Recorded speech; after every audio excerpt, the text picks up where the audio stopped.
అండి. అందరూ బాగున్నారు కదా? ఈ నీళ్లు ఎవరైనా తాగుతారా? దీంట్లో బురద ఉంది. ఇది కొద్దిసేపు పక్కన పెడతాను. దుమ్ము ప్రతిరోజు తీసేస్తాం. ఇంట్లో ప్రతిరోజు తుడుస్తాం. మురికి క్లీన్ చేస్తాం. బట్టలు శుభ్రంగా ఉతుకుతాం.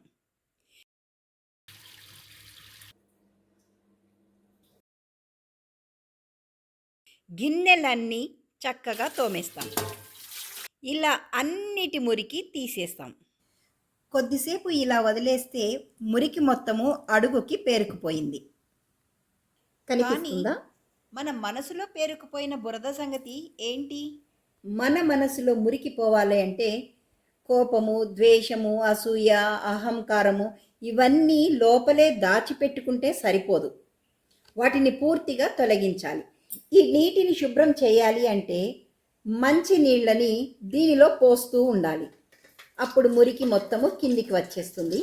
ఇలా ప్రతిరోజు నీళ్లు పోస్తూ, కొంచెం లైట్ అయినాయి చూసారా? ఇలా ప్రతిరోజు నీళ్లు పోస్తూ ఉండాలి. లేదా మొత్తంగా మురికి తీసివేసి గ్లాసును శుభ్రం చేస్తేనే మంచి నీటిని నింపగలం. అలాగే మనసును శుభ్రం చేస్తేనే మంచి ఆలోచనలను నింపగలం.